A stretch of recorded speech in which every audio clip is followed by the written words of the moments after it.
Assalamualaikum teman-teman. Ngopi dulu. Aku baru siap makan. Kalau orang kemungkinan kan, kebanyakan orang kan habis maghrib atau habis sisa lapar makannya kan. Malah kadang-kadang ada jam 9, jam 10 baru makan. Aku nggak bisa kayak gitu.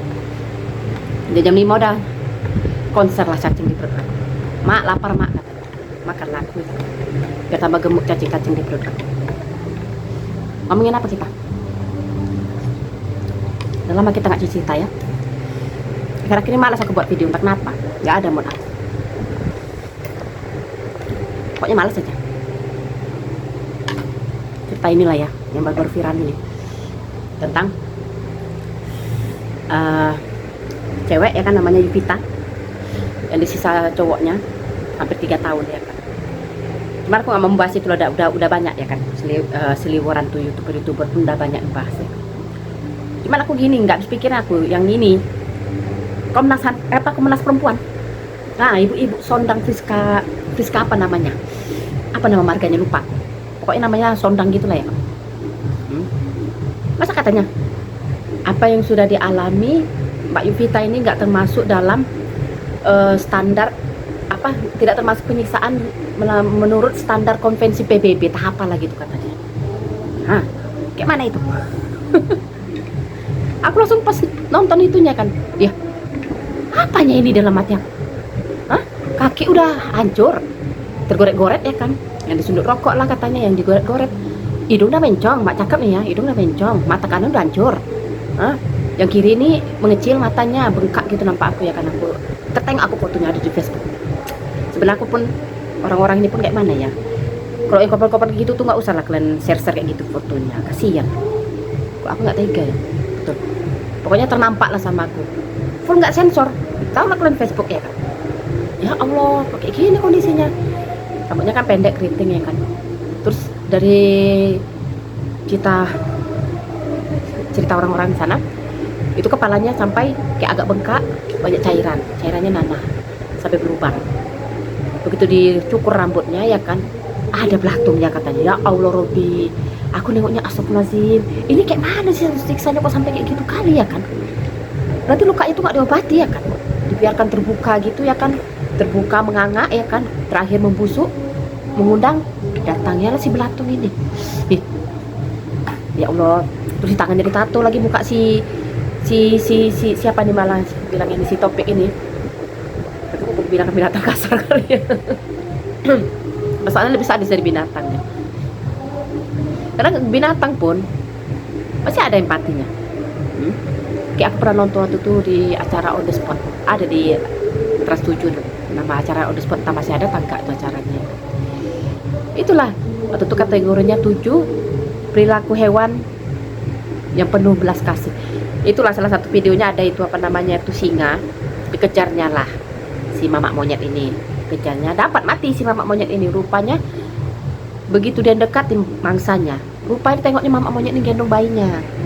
Gak tega dia si singa ini, gak tega, terakhir tengokinya aja. Nah tengok lah, binatang aja masih ada empati, masih ada kasihan.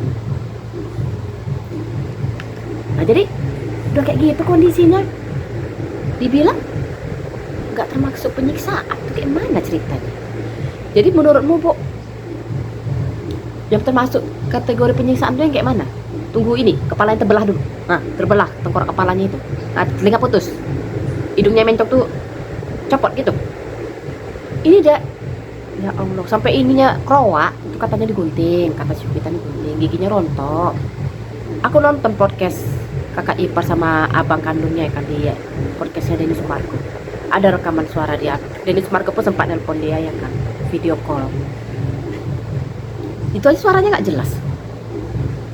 Dia ngomong aja, dia ngomong ada yang ngerti, ada yang nggak, aku ucapan dia nggak jelas. Sebenarnya sudah cantik kan orang. Siapa yang masukkan ibu ini ke Komnas Perempuan? Kok bisa gitu ngomong? Kalau itu menimpa kau gimana? Nah Bu, mau kok gitu ya? Udah hancur babak belur anak orang, kok dibilang bukan penyiksaan?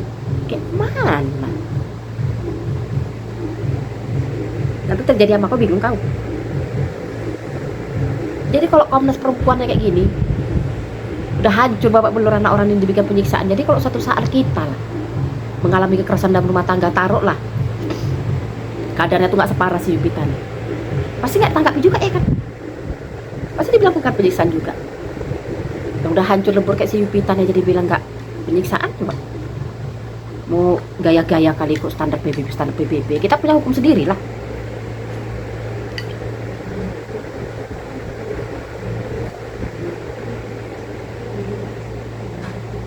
Gerem aku ya, sama perempuan bisa pula ngomong kayak gitu deh. Mana lah awak mengadunya kok suatu saat awak mengalami kayak gitu, coba. Kacau. Siapa yang masukin dia? Kenapa lah bisa jadi ini bagian siapanya? Komnas Perempuan itu ketuanya atau siapanya? Aku saking geremnya aku dengar pernyataan dia, nggak tahu aku dia siapanya si Komnas Perempuan ini, di bagian apa dia.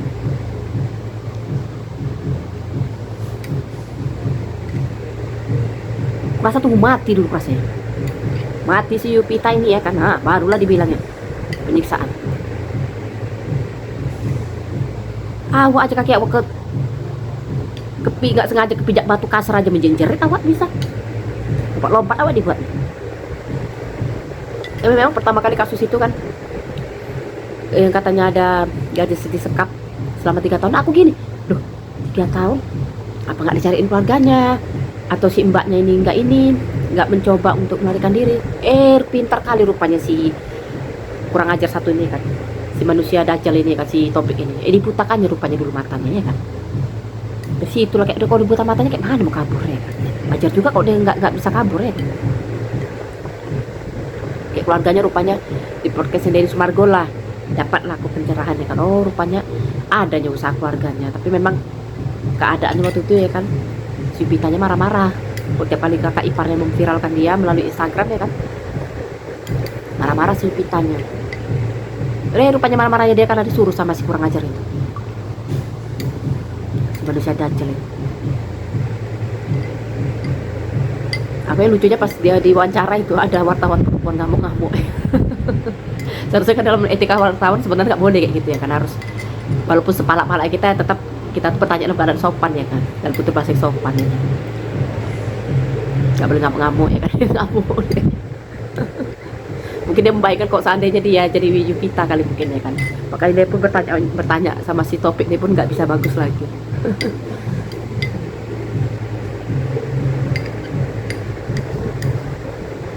Bisa aku nengok penjabaran, tapi aku gitu salut dengan kakak iparnya loh. Nah, kayaknya dia yang paling effort gitu, paling ini mencari adik iparnya itu bener-bener ini dia.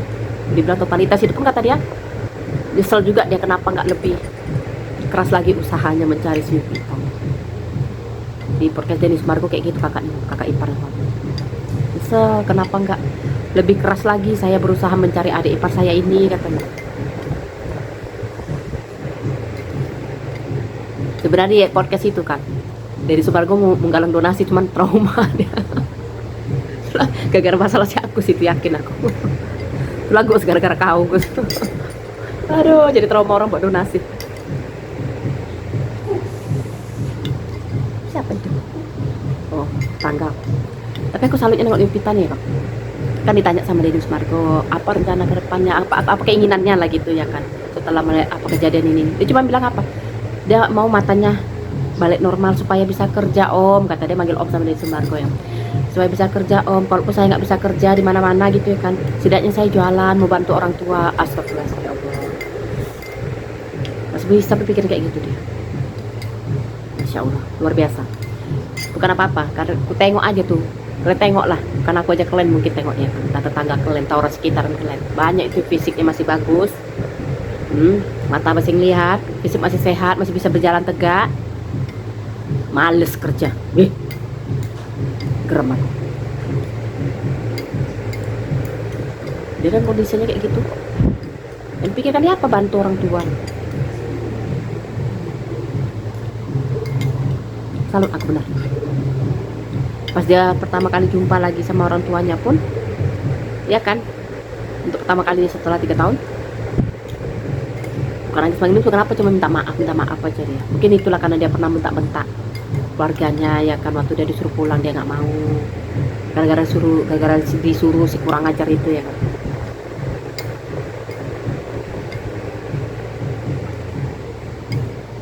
Hukum seumur hidup aja, jangan mati enak kali dah, didor mati gue selesai ya. Seumur hidup ya, syukur narapidana di dalam itu kejam-kejam orangnya kan, tahu masalahnya, oh yang ini suka nyiksa si perempuan, sisa balik dia biar ngerasa deh ya.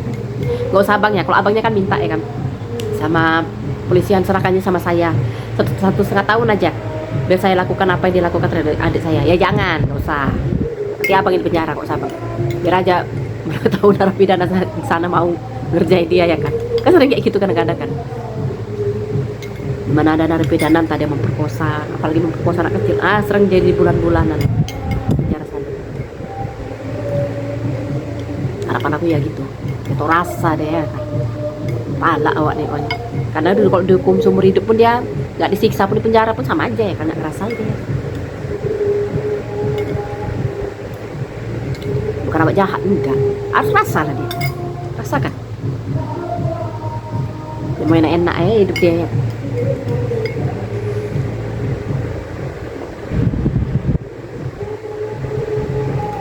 Tapi aku kasihan ada pemilik akun namanya Adit, akun apa, Twitter atau Instagram lupa. Mukanya bentukan rambutnya, potongan rambutnya sama mukanya mirip-mirip kayak si topik ini. Namanya kan Adit. Gara-gara itu dia pernah jalan ke satu tempat ya kan, ditarik nih kera belakang baju sama bapak. Ngamuk bapak-bapak tuh, dibilang, kau kan yang penyiksa anak perempuan itu kan katanya. Bingung lah lo, kok aku. Terus pernah juga katanya ada ibu marah sama dia gara-gara itu mirip, memang mukanya mirip. Terakhir buat video klarifikasi kan, dia menyatakan kok dia itu bukan topik, namanya Adit. Kasihan juga nengoknya.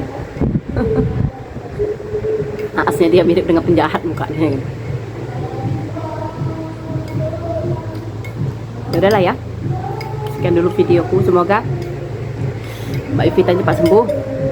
Katanya mata kirinya mau diusahakan katanya, tapi ya berdoa aja lah kita ya, semoga bisa melihat mata kirinya kan, biar bisa melihat lagi dunia nih, melihat lagi kedua orang tuanya, saudaranya, biar bisa kerja seperti impian dia, atau setidaknya jualan ya kan. Semoga cepat sembuh aja lah dia ya kan. Tapi makasih juga lah sama buat ini ya kan, Kang Deddy ya kan. Tapi aku salut juga sama si ini, si Pak Dadang kalau nggak salah namanya, yang inilah menasehati si topik ini untuk menyerahkan diri ya kan. Kang Deddy kan ngadakan sayembara 250 juta, katanya siapa aja yang bisa menemukan si Dajjal ini ya kan akan dikasih lah duit itu sama si penemunya. Rupanya si bapak inilah yang menemukan, tapi sama bapak ini tolak, katanya bagus untuk si Vita aja untuk pengobatan. Luar biasa ya. Murah rezekinya Pak. Untuk Kang Deddy juga murah rezekinya, sehat-sehat selalu ya. Dan untuk si Dajjal ini, untuk keluarganya si Yupita, untuk keluarga Yupita dulu ya, semoga tabah menghadapi ujian ini, dia akan dikuatkan.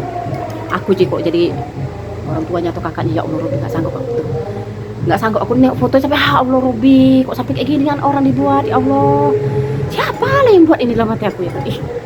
Kurang ajar kali dalam hati aku ya. Untuk si Dajjal ini, harapan itu yang harapanku yang tadi aku bilang, semoga narapidana dimasuk, dia jangan sendiri, gabung sama narapidana lain, terus narapidana yang lainnya tahu kasus dia, gepukin aja dalam penjara, gerem aku. Emosi ya. Oh ala nasib entah manusia titisan apa ini. Tapi kalau bapaknya si Dadang ini kan ada di wawancara Kang Deddy, katanya udah terserahlah hukuman kayak mana untuk anaknya, dia udah ini ditanyakan Deddy, kalau dihukum mati udah biarkan, kata bapaknya. Mungkin bapaknya kepala juga sama dia mungkin. Udah lah ya, sampai jumpa di video aku selanjutnya. Assalamualaikum.